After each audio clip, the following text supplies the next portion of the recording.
Hi friends, இன்றைக்கி நம்ம வீடியோவில் என்ன பார்க்க போகிறீங்கன்னா, என்னோட செகண்ட் ப்ரெக்னென்சி வீடியோ தான் பார்க்க போகிறீங்க. இந்த 10 மந்த்ஸ் எனக்கு எப்படி போச்சு, என்ன மாதிரி சிம்டம்ஸ் எல்லாம் இருந்துச்சு அப்படிங்கிறத இந்த வீடியோவில் வந்து நான் ஷேர் பண்ண போகிறேன். ஆல்ரெடி நான் ஷேர் பண்ணியிருப்பேன், வீக் பை வீக் எல்லாமே ஷேர் பண்ணியிருப்பேன். 5th வீக்லேருந்து ஷேர் பண்ணியிருக்கேன். ஸோ 40th வீக் வரைக்கும் என்ன இருக்குன்னு ஷேர் பண்ணியிருப்பேன். இருந்தாலும் இடையில நிறைய வீடியோஸ் வந்து இருக்காது. ரீசன் பார்த்திங்கன்னா நிறையா ஒரு கமிட்மெண்ட் எல்லாம் இருந்தங்காட்டி என்னால் வந்து எடுக்க முடியல. ஸோ எப்படி போச்சு அப்படிங்கிறத தான் இந்த வீடியோவில் உங்கள் எல்லாருக்கிட்டையும் ஷேர் பண்ண போகிறேன். வாங்க வீடியோக்குள்ளே போகலாம். இந்த செகண்ட் ப்ரெக்னென்சி எனக்கு எப்படி போச்சுன்னு பார்த்தீங்கன்னா, ஃபஸ்ட்டு பார்த்தீங்கன்னா பாய், செகண்ட் வந்து கேர்ள். ஸோ நிறைய சிம்டம்ஸ் வந்து டிஃப்ரெண்ட்டாக இருந்துச்சுன்னே சொல்லலாம். ஸோ பையனுக்கு இருந்த மாதிரியெல்லாம் எதுவுமே கேர்ளுக்கு கிடையாது.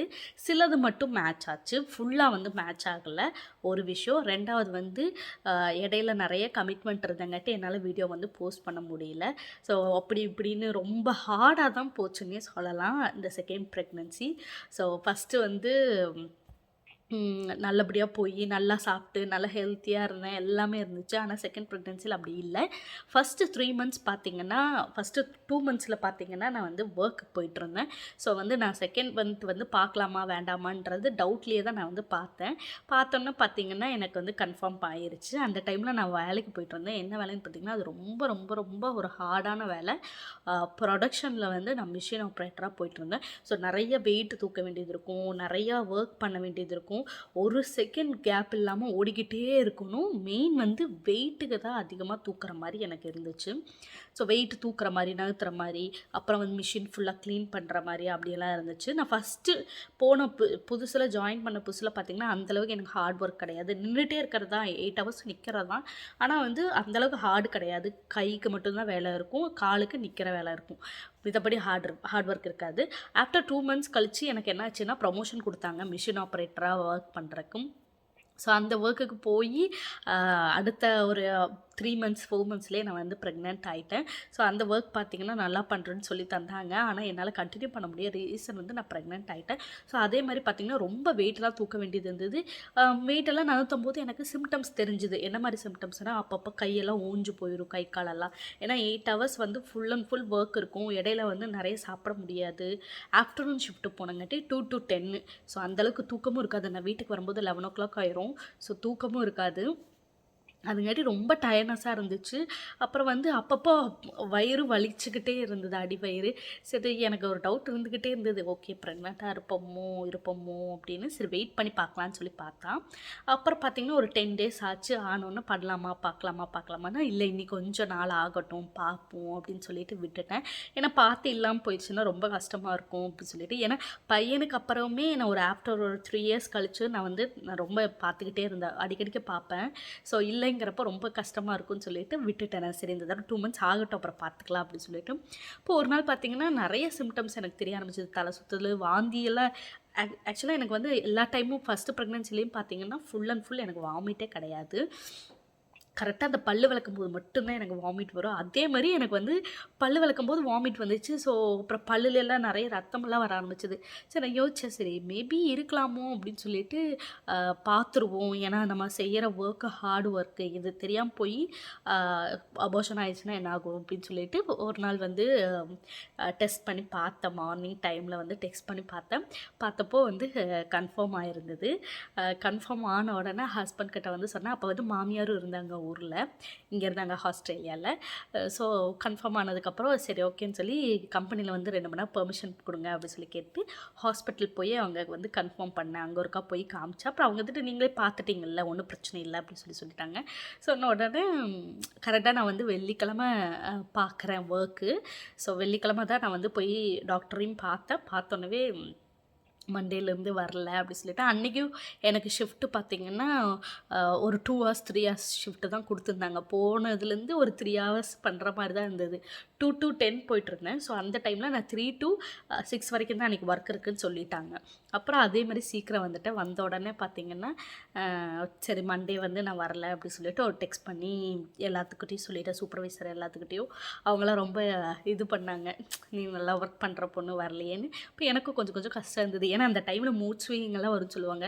இது கஷ்டமாகவே இருந்துச்சு, ஓகே ஒர்க் விட்டு நிற்கிறேன்னு. ஆனால் என் உடம்புல வந்து நிறைய வந்து எனர்ஜி லாஸ் ஆகிருந்தது, நிறைய வீக் ஆக ஆரம்பிச்சிட்டேன்றது எனக்கு நல்லா தெரிய ஆரம்பிச்சிருச்சு.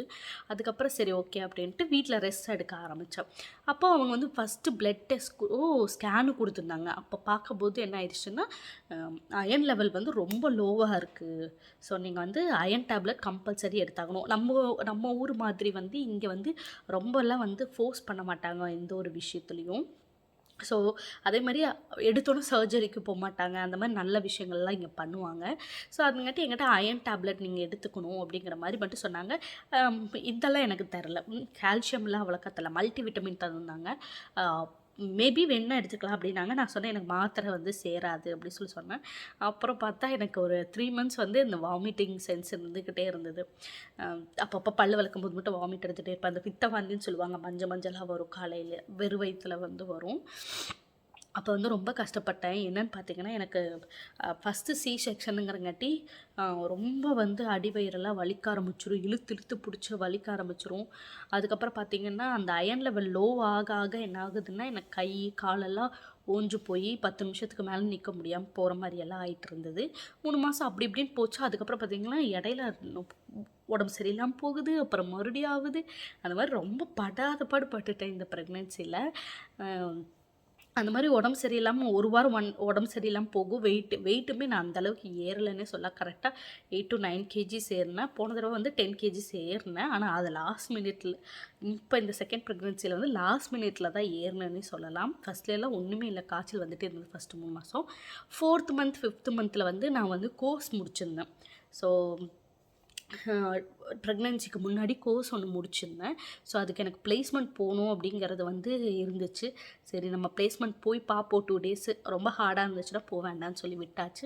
அப்புறம் அங்கேயும் போய் பார்த்தேன். எனக்கு அந்தளவுக்கு ஹார்டாகவே இல்லை, ஒர்க்கும் ரொம்ப கம்மியாக தான் இருந்தது. அதுவும் இல்லாமல் பார்த்திங்கன்னா அங்கே இருக்கவங்களாம் ரொம்ப ஹெல்ப் பண்ணாங்க. நான் போன உடனே சொல்லிட்டேன் நான் ப்ரெக்னெண்ட்டாக இருக்கேன் அப்படின்னு சொன்னோன்னா அவங்கெல்லாம் அவ்வளோ கேரிங்காக பார்த்துக்கிட்டாங்க. நீ உட்காரு, பிளேஸ்மெண்ட்டில் வந்து எந்த ஒர்க்கு பண்ணாத அப்படி இப்படின்னு முக்கால்வாசி நேரம் எனக்கு ரெஸ்ட்டு தான் கொடுத்தாங்கன்னே சொல்லலாம். இருந்தாலும் எனக்கு மனசு கேட்காம நான் எந்திரிச்சு போய் ஏதோ ஒரு வேலை செஞ்சுக்கிட்டே தான் இருப்பேன். அந்த டைம்லேயும் நான் வந்து ஒழுங்காக ஃபுட்டு எடுத்துக்கலை அப்படின்னு தான் சொல்லலாம். 120 hours முடிக்கணும்னு சொன்னங்காட்டி நான் தொடர்ந்து ஒரு 2 to 3 weeks போனேன்னு நினைக்கிறேன். ஃபஸ்ட் வீக் போயிட்டு செகண்ட் வீக் வந்து ஃபீவர் வந்துருச்சு, போகலை. ஸோ இந்த மாதிரியே எனக்கு ஃபஸ்ட்டு ஒரு 5 மாதம் நான் எதுவுமே சாப்பிடாமல், ஒழுக்கமாக எதுவுமே சாப்பிடாமல் இருந்தங்காட்டி ரொம்ப ரொம்ப வீக்காக ஆரம்பிச்சிட்டேன். அப்புறம் எனக்கு ஒரு டவுட்டு வர ஆரம்பிச்சிச்சு, ஓகே பேபி வெயிட்டும் போடுமா இல்லையான்னு தெரியல அப்படி சொல்லிட்டு. ஃபஸ்ட்டு ஸ்கேன் பார்த்துட்டு சொல்லிட்டாங்க பேபி நல்லா இருக்குது அப்படி சொல்லிட்டாங்க. அப்போ ரொம்ப சந்தோஷமாக இருந்தது. அப்புறம் வந்து ஒரு பிளேஸ்மெண்ட்டும் போய் 3 weeks முடிச்சுட்டேன். எப்படியும் அங்கேயும் கொஞ்சம் நல்லா பார்த்துட்டாங்க. ஆனால் கரெக்டான டைமுக்கு கரெக்டான ஃபுட் எடுக்காதனால நான் ரொம்ப வீக் ஆக ஆரம்பித்தேன். அதே மாதிரி டேப்லெட்ஸுமே எனக்கு உள்ளே சாப்பிடணுன்னா ரொம்ப கஷ்டம். ஒரு தடவை ஒரே ஒரு நாள் ட்ரை பண்ணேன் நான். அயன் டேப்லெட், சின்ன டேப்லெட் தான் கொடுத்துருந்தாங்க. ஆனால் அந்த டேப்லெட் நான் உள்ளே எடுத்தோன்னே என்ன ஆகுதுன்னா எனக்கு நார்மலாக ஹீட் பாடிங்கிறங்காட்டி இத்தனும் டேப்லெட்டே என்ன ஆகுதுன்னா ஹீட் அதிகப்படுத்தி விட்டுறது. அதிகப்படுத்த விட்டும் போது என்ன ஆகுதுன்னா எனக்கு அந்த டைமில் ஒரே ஒரு நாள் தான் நான் அயன் டேப்லெட் எடுத்துக்கிட்டேன். சரி நம்ம உடம்பு தான் ஃபஸ்ட்டு பார்க்கணும், எப்படியாவது சாப்பிட்ணும் அப்படி சொல்லிட்டு சாப்பிட்டேன். அப்புறம் பார்த்தா அந்த நாள் ஃபுல்லாக தலை சுற்றல், சாப்பிட முடியல, என்னமோ பண்ணிக்கிட்டே இருந்தது. கை காலெல்லாம் ஒரு மாதிரி ஆகி படுக்க ஆரம்பிச்சிட்டேன். அப்புறம் மத்தியானமாக எழுந்திரிச்சு அதை வாந்தி எடுத்து அந்த மாத்திரை வெளியே வந்ததுக்கப்புறம் தான் நான் வந்து கரெக்டாக ஆனேன்னே சொல்லலாம். ஸோ அதுக்கப்புறம் நான் டேப்லெட்டே எடுத்துக்கல. ஃபஸ்ட்டு ப்ரெக்னென்சிலுமே நான் டேப்லெட்டே எடுத்துக்கல. ஃபுல் அண்ட் ஃபுல் ஃபுட்டில் கான்சன்ட்ரேட் பண்ணேன். ஹெல்த்தியாக இருந்தேன். எந்த ப்ராப்ளமுமே கடைசி வரைக்குமே எனக்கும் சரி பேபிக்கும் சரி எந்த ப்ராப்ளமுமே வரல. ஆனால் இந்த தடவை வந்து எனக்கு ஃபுல் அண்ட் ஃபுல் ப்ராப்ளம் வந்துருச்சுன்னே சொல்லலாம். அதுவும் இல்லாமல் இங்கே ஆஸ்திரேலியாவில் பார்த்திங்கன்னா நார்மலாகவே எல்லாத்துக்கும் விட்டமின் டி கம்மியாக இருக்குதுன்னு தான் சொல்லுவாங்க. ஸோ எனக்கும் அந்த மாதிரி ரொம்ப லோவாக இருக்குது அதுவும் அப்படின்னு சொல்லிட்டாங்க. அயன் டெஃபிஷியன்சியும் விட்டமின் டி டெஃபிஷியன்சியும் வந்துருச்சு அப்படி சொல்லிட்டு அதுக்கு ஒரு மாத்திரை தந்துருந்தாங்க. ஸோ கண்டிப்பாக நீங்கள் எது எடுக்கிறீங்களோ இல்லையோ எனக்கு இந்த 2 டேப்லெட் எடுக்கணும் அப்படி சொல்லிட்டாங்க. அப்புறம் பார்த்திங்கன்னா 20th வீக்கில் வந்து ஜெண்டர் ரிவல் வந்து சொல்லுவாங்க ஸ்கேனில். ஸோ நாங்கள் வந்து ஸ்கேன் பார்க்க போகலான்னு சொல்லிட்டு ஸ்கேன் பார்க்க போனோம். அங்கே தான் வந்து 2-3 ட்விஸ்ட் இருந்தது. என்னென்னு பார்த்திங்கன்னா அங்கே இருந்த பொண்ணு வந்து ட்ரெயினி அட்டாக்குது. எங்களுக்கு ஆக்சுவலாக அது வந்து தெரியல. ஸோ ஸ்கேன் பார்க்கும்போதெல்லாம் எந்திரிச்சு எந்திரிச்சு வெளியே போயிட்டு வர்றது, அப்புறம் போய் கேட்டு வர்றது, ஒரு ஒரு 15 மினிட்ஸ் உள்ள ஒரு ஸ்கேனை வந்து கிட்டத்தட்ட 1.5 மணி நேரம் வந்து அந்த பொண்ணு எடுத்துச்சு. நான் ஸ்ட்ரெயிட்டாக படுத்து எனக்கு இடுப்பு கால் எல்லாமே வலிக்க ஆரம்பிச்சிருச்சு. அந்த மாதிரி ஆக ஆரம்பித்தோடனே ரொம்ப பயப்பட ஆரம்பிச்சிட்டோம். ஓகே, ஸ்கேனில் ஏதாவது ப்ராப்ளமா, குழந்தைக்கு ஏதாவது ப்ராப்ளமா, இல்லை என்னன்னு தெரியலையே அப்படின்னு சொல்லிட்டு நாங்கள் ரொம்ப பதற ஆரம்பிச்சிட்டோம். அப்புறம் கடைசியில் அந்த பொண்ணுக்கிட்ட கேட்டதுக்கு, நீங்கள் உங்கள் ஜிபி கிட்ட கேட்டுக்கங்க அப்படின்னு சொல்லிட்டாங்க. எங்களுக்கு எச்சாத் பயம் பிடிக்க ஆரம்பிச்சிருச்சு. அப்புறம் அவங்க கேட்டாங்க, இந்த மாதிரி உங்களுக்கு ஜெண்டர் தெரியணுமா அப்படின்னு கேட்டாங்க. ஆமான்னு சொல்லிவிட்டு நான் ஃபஸ்ட்லேயே என்ன பண்ணேன்னா, க்ரீட்டிங் கார்டு வந்து எடுத்துகிட்டு போயிட்டேன். ஸோ அதை வந்து உங்களுக்கு வீடியோ அட்டாச் பண்ணுற பாருங்கள். ஸோ அந்த க்ரீட்டிங் கார்டில் வந்து கொடுத்து இந்த மாதிரி வந்து என்ன பேபிங்கிறது எழுதிடுங்க, நாங்கள் வந்து சர்ப்ரைஸாக பார்த்துக்குறோம் அப்படி சொல்லிட்டோம். ஸோ அவங்க வந்து எழுதி கொடுத்துட்டு அப்புறம் கடைசியில் நாங்கள் வெள்ளிக்கிழமை ஸ்கேனுக்கு போனோம். திங்கக்கிழமை ஜிபி நாங்கள் புக் பண்ணியிருந்தோம். ஸோ நம்ம இங்கே ஸ்கேன் பார்த்துட்டு டாக்டர்கிட்ட போனோம்னா டேரெக்டாக ரிப்போர்ட்டெல்லாம் பார்த்திங்கன்னா சிஸ்டமில் தான் எல்லாமே அப்டேட் ஆகும். ஸோ நம்ம எதுவுமே கொண்டு போக தேவையில்லை, அவங்க எதுவுமே தர மாட்டாங்க. ஸோ நம்ம வந்து வாக்கின் பண்ணால் முடிஞ்சது. இங்கே ஸ்கேன் பண்ணிவிட்டு நம்ம திங்கக்கிழமை ஜிபிட்ட போய் பார்த்தோம்னா அவங்க எல்லாமே சொல்லுவாங்க, என்னென்ன ரிப்போர்ட் இது இருக்குது அப்படின்னு சொல்லி ஜிபிக்கு டேரெக்டாக அனுப்பிச்சிருப்பாங்க, பார்த்துக்குவாங்க. ஸோ பார்த்துக்கோங்கன்னு சொன்னோன்னே சரி 2 நாள் வந்து நாங்கள் ஆக்சுவலாக ஃபஸ்ட்டு வந்து என்ன பிளான் பண்ணியிருந்தோம்னா, பார்க்க வேண்டாம், என்ன ஜெண்டர்னு பார்க்க வேண்டாம், வளகாப்பப்போ பார்த்துக்கலாம் அப்படின்னு சொல்லி தான் நாங்கள் ஐடியா பண்ணியிருந்தோம். அப்புறம் கடைசியில் பார்த்தா அந்த ஸ்கேன் மூலிமா ஒரு பயம் பிடிக்க ஆரம்பிச்சிச்சு. ஓகே, அட்லீஸ்ட் இது ஒன்றாச்சும் மனசாத்தும், 2 நாள் வெயிட் பண்ணணும், ஜிபி கிட்ட போய் அவங்க என்ன சொல்கிறாங்கன்னு தெரியல, இந்த பொண்ணு வேறு ஜிபிட்ட கேட்டுக்குங்கன்னு சொல்லிட்டாங்களேன்னு சொல்லிட்டு நாங்கள் பயந்துகிட்டே இருந்தோம். சரி ஜெண்டர் ரிவீல் பார்க்கலான்னு சொல்லிட்டு கடைக்கு போய் கார்டை கொடுத்து என்ன ஜெண்டர்னு சொல்லிட்டு அவங்க பலூனில் வந்து உள்ளே வச்சு தருவாங்க. ஸோ பிங்க் வந்துச்சுன்னா கேர்ளு, ப்ளூ வந்துச்சுன்னா பாய். ஸோ நாங்கள் போய் வாங்கிட்டு வீட்டுக்கு வந்து ஜெண்டர் ரிவீல் பார்ட்டியெல்லாம் வச்சோம். பார்ட்டியை வச்சுட்டு அது அப்போ தான் அதுக்கப்புறம் மட்டும்தான் எங்களுக்கு மனசு ஆறிச்சு. ஓகே, நம்ம நினச்ச மாதிரி கேர்ள் பேபி வந்து ஃபஸ்ட்டு பாய்ங்கிறங்காட்டி கண்டிப்பாக வந்து செகண்ட் கேர்ள் இருக்கணும்னு கண்டிப்பாக ஒரு ஆசை இருக்கும். அந்த மாதிரி நம்ம நினச்சது நடந்துருச்சு. சரி திங்கக்கிழமை வரைக்கும் வெயிட் பண்ணுவோம், ஜிபி என்ன சொல்கிறாங்கன்னு சொல்லிட்டு, இருந்தாலும் மனசுக்குள்ளே வந்து ஒரு ஓரமாக ஒரு பயம் இருந்துக்கிட்டே இருந்தது. அப்போ நாங்கள் திங்கக்கிழமை போய் பார்த்தோம், பேபியெல்லாம் ஒன்றும் இல்லை, நார்மலாக இருக்கும் அப்படின்னு சொல்லி, நார்மலாக தான் இருக்குது, எந்த பிரச்சனையும் இல்லை அப்படின்னு சொல்லிட்டாங்க டாக்டரு. அப்புறம் இந்த மாதிரி அந்த பொண்ணு எந்திரிச்சு போச்சு, ஜிபிடி கேட்டுக்குன்னு சொல்லுங்காட்டி எங்களுக்கு பயம் பிடிச்சிச்சு டாக்டர் அப்படின்னு சொன்னதுக்கு, உங்களுக்கு அப்படி இன்னொருக்கா டவுட் இருக்குன்னா நீங்கள் இன்னொருக்கா கூட ஸ்கேன் நான் எழுதி தர போய் பாருங்கள் அப்படிங்கிற மாதிரி சொன்னாங்க. அப்புறம் இல்லை வேண்டாம்னு சொல்லிவிட்டு நாங்கள் விட்டுட்டோம். ஸோ நாங்கள் பார்க்குற டாக்டர் வந்து ஸ்ரீலங்கன் டாக்டர். ஸோ நாங்கள் வந்து கம்யூனிகேட் பண்ணுறதுக்கு வந்து ஈஸியாகவும் இருந்தது. ஸோ தமிழ் பேசுவாங்க, அவங்களும் ஈஸியாக இருந்தது. ஸோ எனக்கு ஏதாவது ப்ராப்ளம் இருக்குது, ப்ரெக்னென்சியில் ஏதாவது ப்ராப்ளம் இருக்குது, டவுட் இருக்குதுன்னா அவங்க ஈஸியாக வந்து எனக்கு சொல்கிறதுக்கு ஈஸியாக இருந்துச்சுன்னு சொல்லலாம். முடிஞ்சு அடுத்ததுக்கப்புறம் பார்த்திங்கன்னா வீடு காலி பண்ணுங்கன்னு சொல்லிட்டாங்க. கான்ட்ராக்டும் முடிஞ்சிச்சு. வீடு வந்து நாங்கள் இருந்த வீடு ரெண்ட் ஹவுஸ் வந்து ஒருத்தவங்க வாங்கினங்காட்டி இப்போ காலி பண்ணணும்னு சொன்னங்காட்டி ஏகப்பட்ட வேலை. ஸோ அந்த டைம்லேயும் நான் ஒழுங்காக சாப்பிடாம விட்டுட்டேன். ஃபுல்லாக பேக்கிங் பண்ணுறது அந்த மாதிரியே ஃபுல்லாக ஓடிடுச்சு டைமு. அப்போ அது வரைக்கும் அந்த பேக்கிங் பண்ணுற வரைக்குமே எங்கள் மாமியார் இருந்தாங்க. ஸோ அவங்க இருக்கிற வரைக்கும் எனக்கு எந்த பிரச்சனையுமே இல்லைன்னு சொல்லலாம். ஸோ அவங்க வந்து என்னை ரொம்ப ரொம்ப நல்லா கேர் பண்ணிக்கிட்டாங்க. எனக்கு நல்லா ஃபுட்டெல்லாம் செஞ்சு கொடுத்து நல்லா கேர் பண்ணிக்கிட்டாங்க. ஸோ அதுக்காட்டி எனக்கு பெருசாக எந்த இதுவும் தெரியல. அட்லீஸ்ட் ஒரு 2-3 மணி நேரமாச்சு சாப்பிட்றதாச்சும் பண்ணிகிட்ருந்தேன்.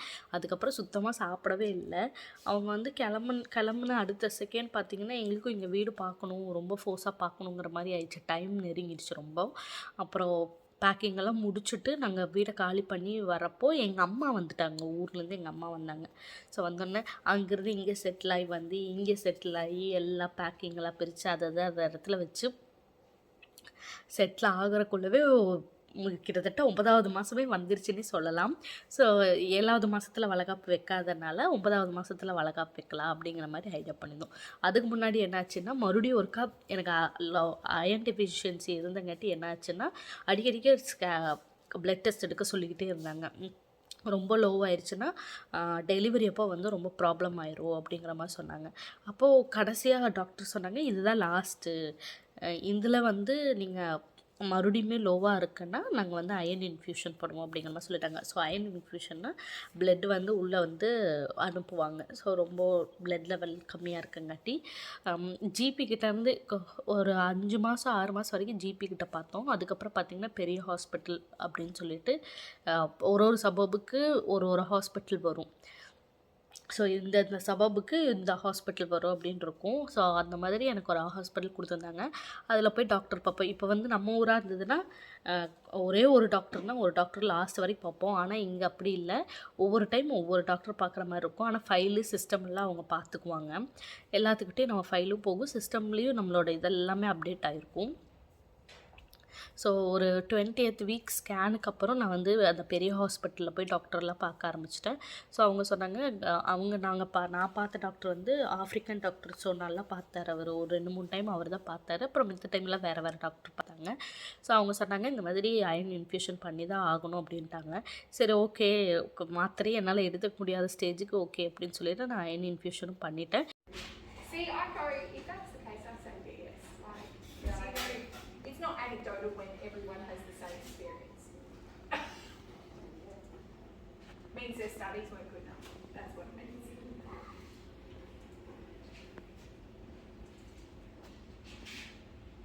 இந்த ஸ்டேஜில் என்னாச்சுன்னா அயன் சத்து கம்மியானங்காட்டி எனக்கு என்னாச்சுன்னா இந்த காலெல்லாம் பிடிக்க ஆரம்பிச்சிருச்சு, தையலெல்லாம் வலிக்க ஆரம்பிச்சிரும், படுத்தன்னா எந்திரிக்க முடியாது, அந்த மாதிரி சுச்சுவேஷன்லாம் வர ஆரம்பிச்சிருச்சு. ஸ்ட்ரைட்டாக படுத்துட்டேன்னா ஒரு சில டைம் பேக் பெயின் ஆகுதுன்னு சொல்லிட்டு ஸ்ட்ரைட்டாக படுத்துட்டேன்னா திரும்பவே முடியாது. கண்டிப்பாக ஒரு ஆள் இல்லைன்னா என்னால் திரும்பவே முடியாது. நிறைய டைம் நான் வந்து ரொம்ப டயர்டாக ஆரம்பித்தேன். ரொம்ப நேரம் நடக்க முடியாது. வாக்கிங்கெல்லாம் அவ்வளோக்கா நான் போகிறதே இல்லை, கம்மியாக தான் போடனே சொல்லலாம். போன தடவை கூட நான் நிறைய எக்ஸசைஸு வாக்கிங்கெல்லாம் பண்ணேன். இந்த தடவை வந்து சுத்தமாக என்னால் எதுவுமே பண்ணவே முடியல. அப்புறம் அதேமாதிரி விட்டமின் டி காலையில் போய் நிற்க சொன்னாங்க வெயிலில். அதுவுமே வந்து ஒரு சில நாள் பண்ணுறேன், ஒரு சில நாள் பண்ண முடியாமல் போயிடுது, ரொம்ப டயர்ட்னஸ் ஆயிடுது. அது போக பையனும் அந்த டைமில் வந்து பார்த்திங்கன்னா ஒரு 7-8 மாதத்துக்கு அப்புறம் வந்து ஸ்கூலுக்கு போக ஆரம்பிச்சிட்டான். 5 days ஸ்கூலுக்கு போக ஆரம்பிச்சிட்டான். அதனால் என்னென்னா 5 மணிக்கு எழுந்திரிச்சு சமைச்சு கொடுத்துட்டு மறுபடியும் ஒரு 8 மணிக்கெல்லாம் படுத்து தூங்கிடுவேன். அப்புறம் எழுந்திரிச்சு பாதாம் பாலும் முருங்கீரை சூப்பையும் கொஞ்சம் சாப்பிட ஆரம்பித்தேன் நான். ஸோ இதுக்கப்புறம் பார்த்திங்கன்னா எனக்கு கொஞ்சம் இந்த கால் வலி, அதுக்கப்புறம் வந்து இடுப்பு வலி, இந்த மாதிரி வலிகள் எல்லாமே குறைய ஆரம்பிச்சதுன்னே சொல்லலாம். ஸோ அயன் சத்துக்கு வந்து முருங்கைக்கீரை கண்டிப்பாக வந்து யூஸ் ஆகுங்கிறத நான் இந்த டைம் தான் புரிஞ்சுக்கிட்டேன். ஸோ சூப்பு வச்சு டெய்லி ஒரு டம்ளர் குடிச்சிடுவேன். அது இல்லாத டைமில் வந்து ஆட்டுக்கால் சூப் வச்சு குடிச்சிடுவேன். ஸோ மித்த டைமில் ஜூஸு அது இதுன்னு அந்த ஆஃப்டர் 7 to 8 monthsக்கு அப்புறம் தான் நான் வந்து நல்ல ஃபுட்டு விடாமல் 1 மணி நேரத்துக்கு ஒருக்கா சாப்பிட்றது கண்டினியூ பண்ணேன். அதுக்கு முன்னாடி வரைக்கும் நான் ஒழுங்காகவே சாப்பிடலன்னு சொல்ல, ஏன்னா கமிட்மெண்ட் இருந்தங்காட்டி அப்படியே விட்டுட்டேன் சாப்பிடாம. இப்படியே போய் கடைசியில் வந்து அயனும் இன்ஃப்யூஷன் பண்ணியாச்சு. மறுபடியும் ஒருக்கா லாஸ்ட் ஒரு ஸ்கேன்லேயும் நான் டாக்டர்கிட்ட கேட்டேன், டாக்டர் எனக்கு இனிமேல் டவுட்டாகவே இருக்கேன், என்ன குழந்தைன்னு சொல்லுங்கள் அப்படின்னோடனே, இல்லை பேபி கேர்ள் தான் அப்படின்னு சொல்லிட்டு வெயிட்டெல்லாம் சொல்லிட்டாங்க. அப்போ அதே மாதிரி ஹாஸ்பிட்டல்லையும் கேட்பாங்க, நீங்கள் நார்மல் பண்ணுறீங்களா இல்லை வந்து சி செக்ஷன் போகிறீங்களா அப்படின்னு சொல்லி கேட்பாங்க. ஆப்ஷன் அது ஒன்று கொடுத்துட்டு, ஆனால் எனக்கு என்ன சொன்னாங்கன்னா, நீங்கள் சி செக்ஷன் ஆல்ரெடி ஆயிருக்கங்காட்டி உங்களுக்கு சி செக்ஷன் போகிறது தான் நல்லது.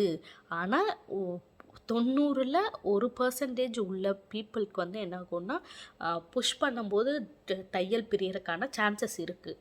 ஆனால் நம்ம வந்து ட்ரை பண்ணலாம் அப்படிங்கிற மாதிரி அவங்க சொன்னாங்க. நீங்கள் நார்மல் கேட்குறங்காட்டி ட்ரை பண்ணலாம் அப்படிங்கிற மாதிரி சொல்லிட்டாங்க டாக்டரு. சரி ஓகேன்னு விட்டாச்சு.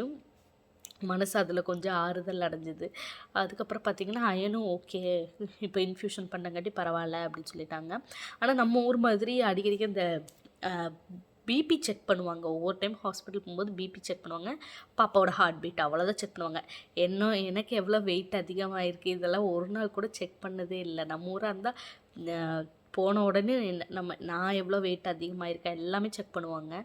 ஆனால் இங்கே அந்த மாதிரியெல்லாம் எதுவுமே செக் பண்ணலை. ஸோ அதுக்கப்புறம் பார்த்திங்கன்னா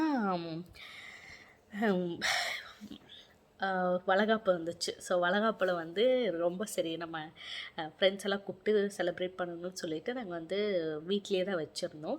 ஸோ கிட்டத்தட்ட ஒரு 6 to 7 ஃபேமிலி மட்டும்தான் கூப்பிட்டுருந்தோம், அதிகமாகலாம் கூப்பிடலை. ஸோ ரொம்ப நெருங்கின ஃப்ரெண்ட்ஸ் மட்டும் நாங்கள் கூப்பிட்ருந்தோம்.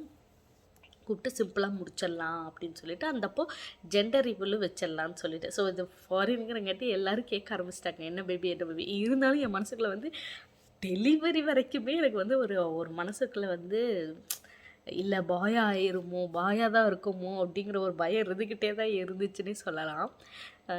அதுக்கப்புறம் கேட்டுமே வந்து எனக்கு இன்னும் மனசு ஆறல. எல்லோரும் கேட்டாங்க என்ன பேபி என்ன பேபின்னு.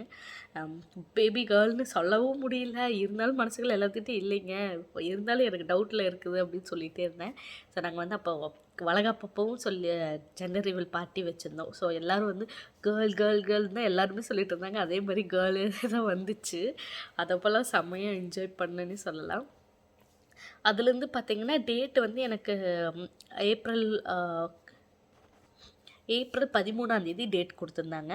ஸோ நான் அதுக்கு முன்னாடி வரைக்கும் எனக்கு நான் லாஸ்ட்டு செக்கப் போகிறப்போ 39th வீக் ஏதோ சம்திங்கில் நான் செக்கப் போனேன்.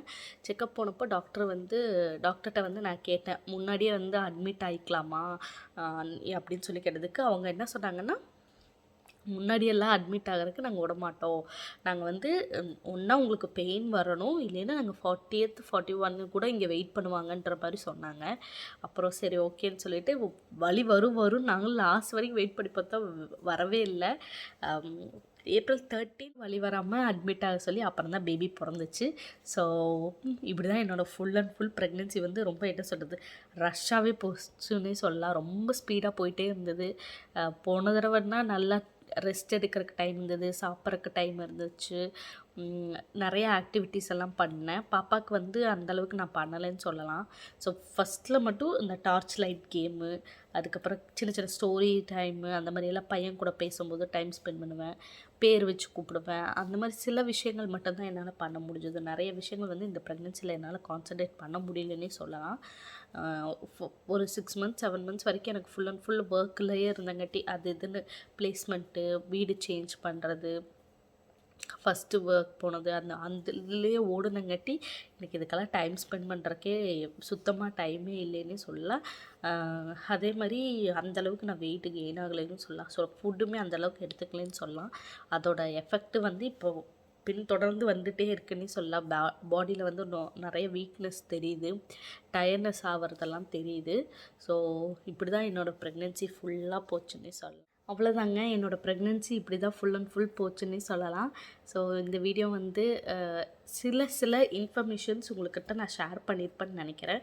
ஸோ மேபி நீங்கள் வந்து ஆஸ்திரேலியா வர்றீங்க இல்லை அடிலைட் வர்றீங்க அப்படின்னா இதுலேருந்து ஒரு 2-3 விஷயம் தெரிஞ்சிருக்கும்னு நான் நினைக்கிறேன். ஏன்னா நீங்கள் வந்து ஒரு வேளை இங்கேருந்து டெலிவரி பார்க்க போகிறீங்க அப்படின்னா சின்ன ஐடியா கிடைக்கும். எனக்கு வந்து இங்கே இருக்கும்போது ஒரு துளி கூட ஐடியா இல்லை. ஏன்னா எனக்கு யார்கிட்ட போய் கேட்கணும், எப்படி இங்கே என்ன மாதிரி ப்ரொசீஜர்ஸ் எல்லாம் இருக்குன்னு தெரியாது. ஸோ இப்படி தான் வந்து ப்ரொசீஜர்ஸும் போச்சு.